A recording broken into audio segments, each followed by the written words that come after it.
उपेक्षा न होती तो परिवार का स्तर यूं न गिरता। नष्ट और दुर्बल करने के लिए विरोध या आक्रमण आवश्यक नहीं। ये कार्य उपेक्षा से भी पूरी तरह संभव हो सकता है, भले ही इसमें कुछ देर लगती है। ध्वंस और आक्रमण का प्रतिफल तत्काल दृष्टिगोचर होता है। विरोध संघर्ष का प्रत्यक्ष और निंदा चुगली का परोक्ष आक्रमण समयानुसार अपना परिणाम प्रस्तुत करता है। पर इसमें एक अच्छाई भी है कि सामने वाला सजग हो जाता है और आत्मरक्षा से लेकर प्रतिशोध प्रत्याक्रमण तक अनेक उपाय सोचता है। इससे जागरूकता और सक्रियता के फलस्वरूप बहुत अंशों में आक्रमण से बचाव भी हो जाता है और आक्रमणकारी को निराश होना पड़ता है। आक्रमण और प्रत्याक्रमण का गतिचक्र दोनों ही पक्षों को निरुत्साहित करता है। फलतः हानि उतनी नहीं हो पाती जितनी संभव थी। आक्रमण प्रत्याक्रमण से जो अन्य समस्याएं उत्पन्न होती हैं, वे समझदारी अपनाने के लिए दबाव डालती हैं और क्रुद्ध उत्तेजित व्यक्ति अंततः निराश और शिथिल होकर दूसरा रास्ता अपनाने और इस कुचक्र से पीछा छुड़ाकर अन्य आवश्यक समस्याओं को सुलझाने में लग जाते हैं। सहयोग का प्रतिपक्षी है विद्वेष। एक सौम्य होने से साधारण लगता है और दूसरा उत्तेजक होने के कारण उभर कर ऊपर आ जाता है। इतने पर भी विवेक अपना काम करता है और लोग देर सवेर में समझ ही जाते हैं कि सृजन की उपलब्धियां ही काम आती हैं। ध्वंस से तो जी की जलन भर ठंडी होती है। ये ठंडक भी देर तक ठहरती नहीं। उस प्रयास में जो खोया वो इतना महंगा होता है कि उद्दंडता स्वयं ही पछताती और आत्म प्रताड़ना की आग में जलती है। इस प्रकार ध्वंस यदाकदा आवश्यक होने पर भी सब मिलाकर हानिकर ही सिद्ध होता है। अहित के लिए ही नहीं, आक्रांता के लिए भी। विनाश लीला की एक और सहेली है उपेक्षा। ये भोली बनी एक कोने में बैठी रहती है। अपनी दुर्भिसंधियों का किसी को पता भी नहीं चलने देती। प्रकट में उसका कोई कुकृत्य सामने भी नहीं आता।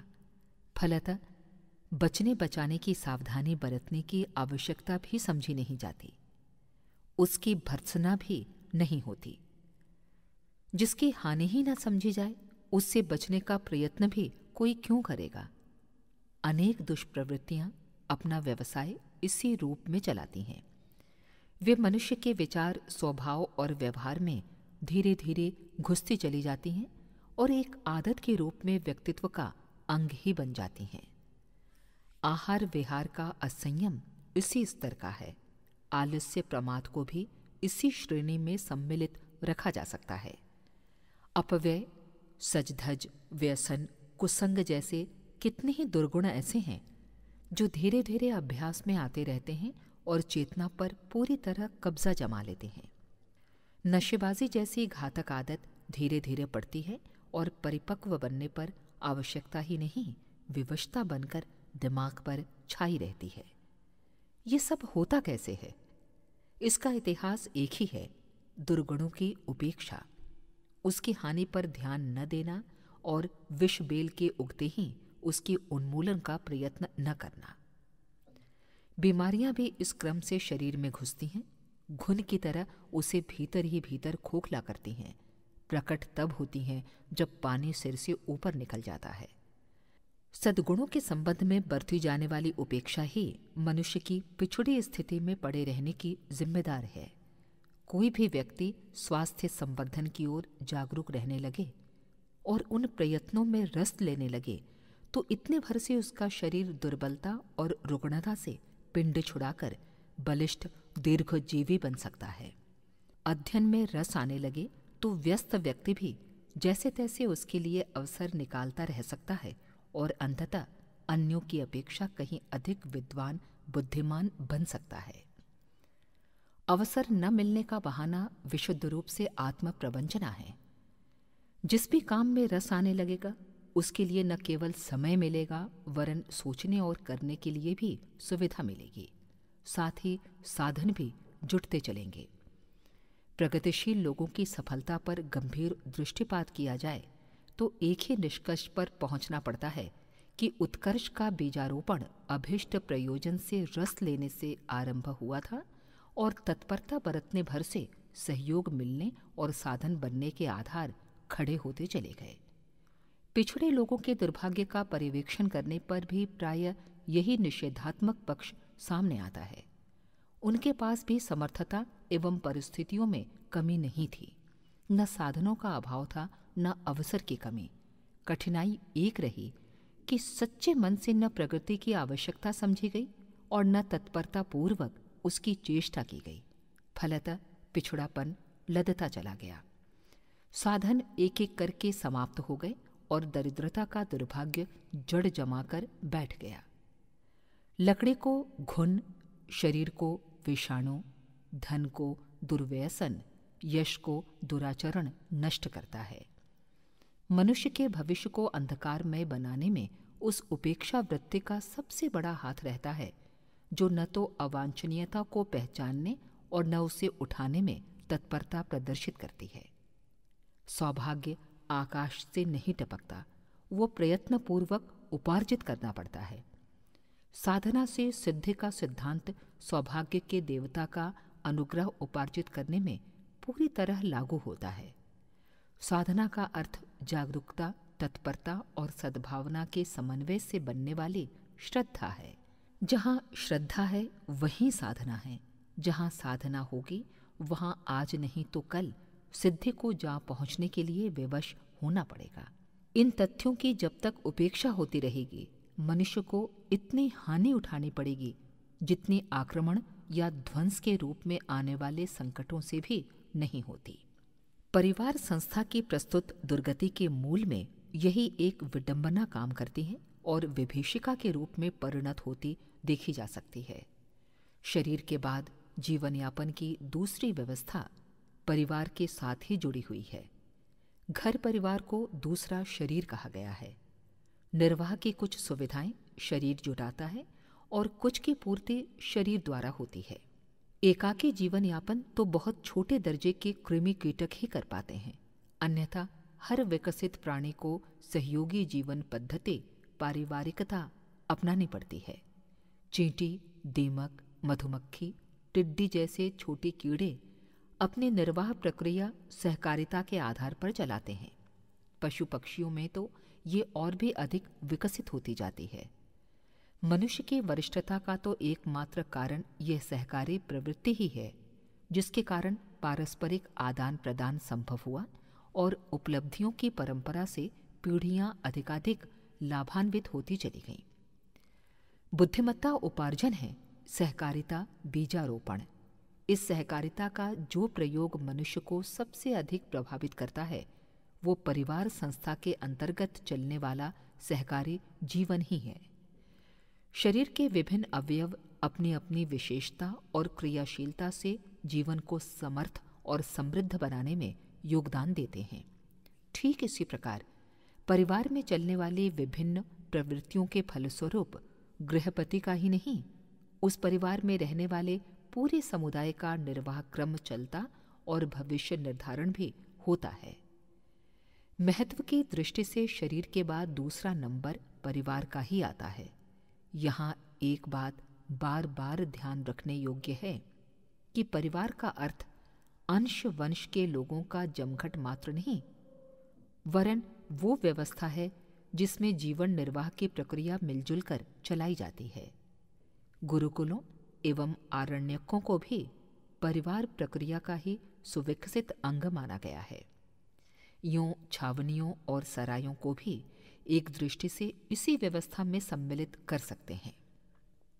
शरीर यात्रा के लिए आवश्यक साधन जुटाने में लोग प्रयत्नशील रहते हैं।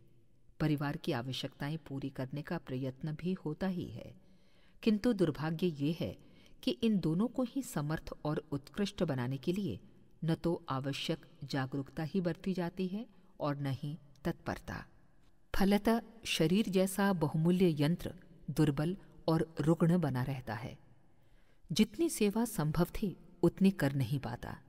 टूटी फूटी स्थिति में रोता कलपता दिन गुजारता है और अकाल मृत्यु के मुख में धंस जाता है। यही दुर्गति परिवार की भी होती है।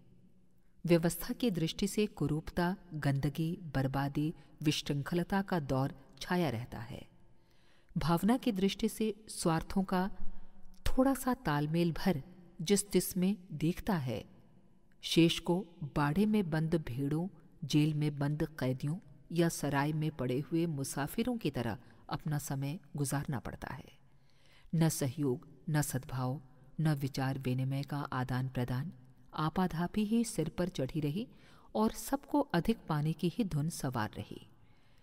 सींचने संजोने का काम एक दो पर ही छोड़ा जाए और अन्य सब उसमें से अधिक पाने या उपेक्षा बरतने में ही अपना लाभ समझें, तो निश्चय रूप से वो संस्थान नीरस और निष्फल ही बना रहेगा।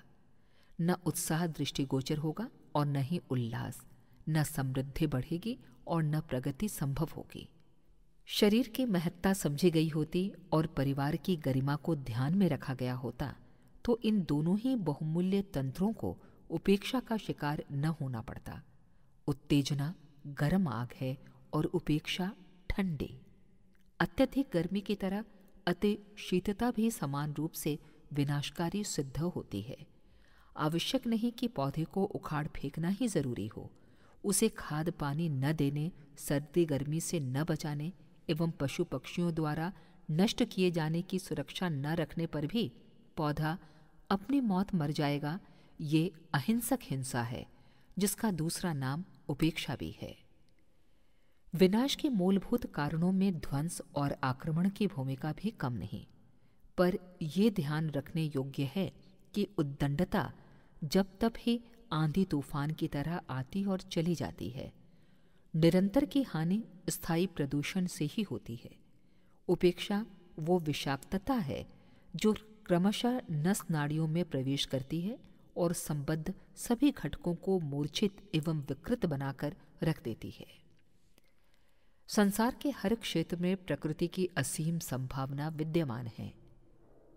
यदि तत्परता और जागरूकता का सहारा कुछ एक लोगों ने नहीं, जनसाधारण ने भी लिया होता, तो जो कुछ सामने है उसमें असंख्य गुना वैभव मनुष्य को उपलब्ध हो गया होता। विनाश और व्यवधान के कारण भी अनेक हैं। उनके द्वारा उत्पन्न की जाने वाली अड़चनें भी अगणित हैं। उनके कारण जो हानियां उठानी पड़ी हैं उनका विवरण भी बढ़ा चढ़ा है। किंतु ये ध्यान रखने योग्य है कि प्रगति का अवरोध और अवगति का निर्धारण करने में उपेक्षा ने जितनी क्षति पहुंचाई है उसकी तुलना में समस्त अवरोध मिलकर भी तुच्छ बैठते हैं।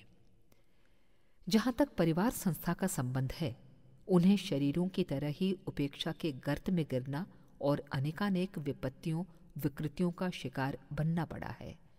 लोग इतने भर से अपने कर्तव्य की इतिश्री मान लेते हैं कि उन्होंने कुटुंबियों के लिए कितनी मात्रा में सुख साधन जुटाए और उत्तराधिकार में कितना धन वैभव छोड़ा। ये भयंकर भूल है।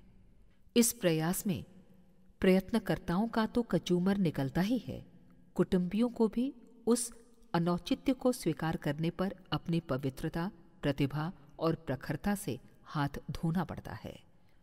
लाड़ दुलार में पलने वाली अमीरों की संतान तथा निर्धन परिवार में पले लोगों का तुलनात्मक अध्ययन किया जाए तो प्रतीत होगा कि व्यक्तित्व की दृष्टि से संपन्नता ने ही हानि पहुंचाई है, विपन्नता ने नहीं।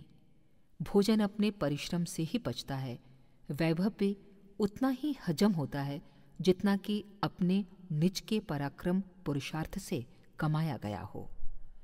परिवार को सुखी बनाने के लिए प्रयत्नरत मनुष्यों को यदि इतनी समझ और भी रही होती तो कितना अच्छा होता कि सुसंस्कारिता ही मानव जीवन की चिरस्थायी और कल्याणकारी संपदा है। परिवारों की उपेक्षा उस अर्थ में होती रही है कि उनमें सुसंस्कारिता का वातावरण उत्पन्न करना न तो आवश्यक समझा जाता है और न उसके लिए प्रयत्न किया जाता है।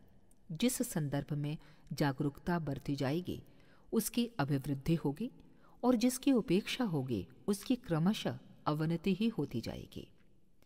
परिवार निर्माताओं ने जाने या अनजाने में दुष्प्रवृत्तियों का वातावरण बनाया है।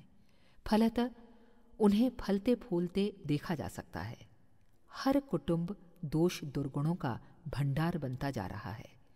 उसमें श्रेय उस नीति को है जो परिवार निर्माताओं द्वारा अपनाई गई है। जहां तहां ऐसे भी कुटुंब दिख पड़ते हैं जिन्हें धरती पर स्वर्ग के अवतरण का दृश्य कह सकते हैं। नर रत्नों की खदानें पहले भी समुन्नत परिवारों में ही दृष्टिगोचर होती थी और अभी भी वैसे ही उदाहरण देखने को मिल जाते हैं। इस अंतर का मूलभूत कारण एक ही है कि सुसंस्कारिता की उपयोगिता आवश्यकता समझी नहीं गई और उसके लिए चेष्टा भी नहीं हुई। फलतः उस सद्भावना संपन्न शालीनता के दर्शन भी दुर्लभ हो रहे हैं जिसमें गृहपति सहित अन्य सभी परिजनों की उल्लास भरी मनस्थिति और प्रगतिशील परिस्थिति का लाभ मिलता। प्राचीन काल में मनुष्यों की काया में देवत्व की झांकी मिलती थी। आज भी उसकी पुनरावृत्ति पूर्णतया संभव है।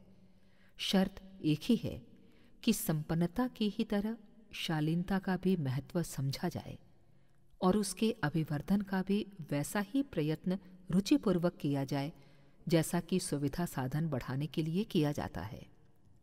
परिवारों को स्वर्गोपम बनाना हो, उसमें देव समुदाय को लीला विहार करते देखना हो, तो उस क्षेत्र में उत्कृष्ट आदर्शवादिता का उत्पादन करने के लिए कटिबद्ध होना होगा।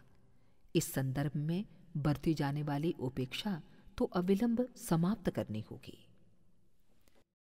हमारे YouTube चैनल शांति कुंज वीडियो गायत्री परिवार को सब्सक्राइब करें एवं बेल आइकन जरूर दबाएं ताकि गायत्री परिवार की विभिन्न गतिविधियों की जानकारी आपको मिलती रहे।